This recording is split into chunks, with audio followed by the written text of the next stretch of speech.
Good morning, students. Today we continue our 10th chapter of Maths, more on fractions.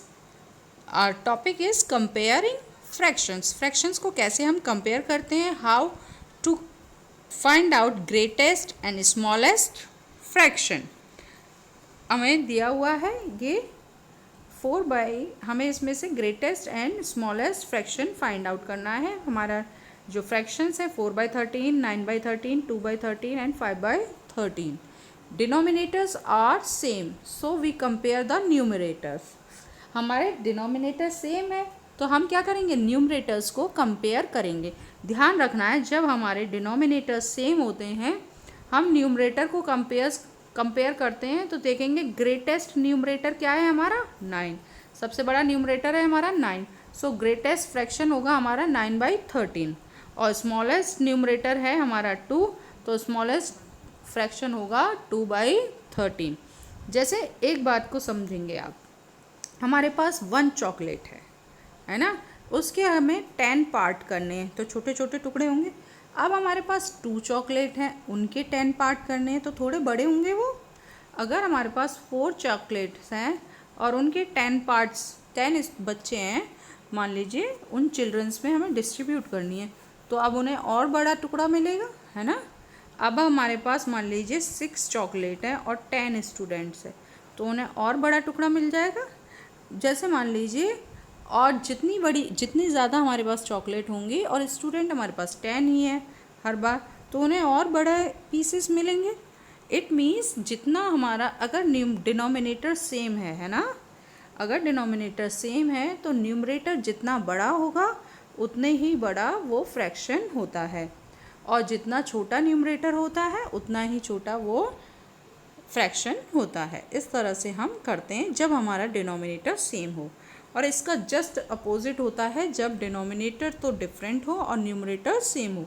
Right the greatest and smallest number, इसमें बताना है the numerator are equal, numerator equal है so we compare the denominators. तो हम denominators को compare करेंगे 5/11, 5/8, 5/16 and 5/23।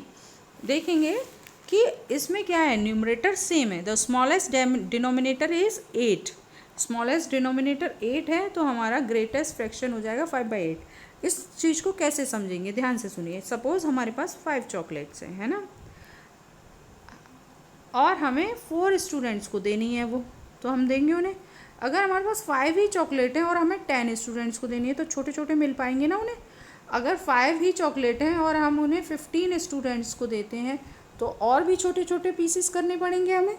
मतलब जितने ज़्यादा बच्चे होते जाएंगे, जितने ज़्यादा स्टूडेंट्स होंगे या जितने ज़्यादा चिल्ड्रन होंगे, हम उतने छोटे पीसेस मिलेंगे, उतना ही छोटा वो फ्रैक्शन हो जाएगा। मतलब न्यूमरेटर तो इसमें सेम है तो जितना छोटा डिनोमिनेटर होता है उतना बड़ा फ्रैक्शन होता है, और जितना बड़ा डिनोमिनेटर होता है उतना ही छोटा फ्रैक्शन होता है। क्योंकि जितने ज़्यादा पार्ट में हम किसी चीज़ को डिवाइड करेंगे तो वो उतना छोटा होता जाएगा, और हमें अगर कम पार्ट में डिवाइड करना है तो वो पार्ट बड़ा होगा।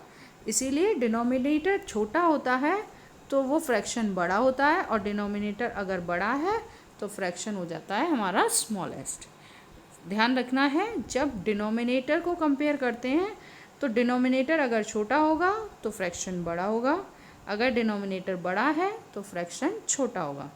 और इसका जस्ट उल्टा होता है, जब डिनोमिनेटर सेम होते हैं और न्यूमरेटर को कंपेयर करते हैं तो जितना बड़ा न्यूमरेटर होगा उतना बड़ा फ्रैक्शन होता है, और जितना छोटा न्यूमरेटर होगा उतना छोटा फ्रैक्शन होता है। नेक्स्ट है असेंडिंग एंड डिसेंडिंग ऑर्डर।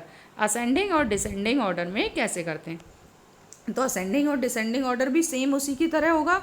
जब हमें ग्रेटेस्ट और स्मॉलेस्ट पता चल गया, जब हमारा सेम डिनोमिनेटर है, व्हेन डिनोमिनेटर्स आर सेम, तो न्यूमरेटर इन असेंडिंग ऑर्डर में न्यूमरेटर्स को अरेंज करेंगे, और फिर हमारे फ्रैक्शन भी उसी के अकॉर्डिंग अरेंज होंगे। जैसे 1, 3, 4, 7, 9 अरेंज किया हमने, तो 1/5, 3/5, 4/5, 7/5 एंड 9/5। और डिसेंडिंग ऑर्डर के लिए न्यूमरेटर को डिसेंडिंग ऑर्डर में अरेंज करेंगे, 9, 7, 4, 3, 1, तो 9/5, 7/5, 4/5, 3/5 एंड 1/5 जब डिनोमिनेटर सेम होता है। नेक्स्ट है जब न्यूमरेटर सेम होता है तो उसमें जस्ट उल्टा होता है इसका, डिनोमिनेटर्स को डिसेंडिंग ऑर्डर में अगर अरेंज करते हैं तो वो हो जाता है फ्रैक्शन असेंडिंग ऑर्डर में, है ना। मतलब न्यूमरेटर तो सेम है, अगर नीचे फ्रैक्शन बड़ा है तो वो छोटा हो जाता है। जैसे जैसे फ्रैक्शन छोटा होता जाएगा हमारा जो डिनोमिनेटर छोटा होता जाएगा, फ्रैक्शन हमारा बड़ा होता जाएगा और लास्ट में क्या हो जाता है, सबसे बड़ा हो जाता है। असेंडिंग में यही होता है ना, सबसे पहले smallest, then greater than and the last one is the greatest.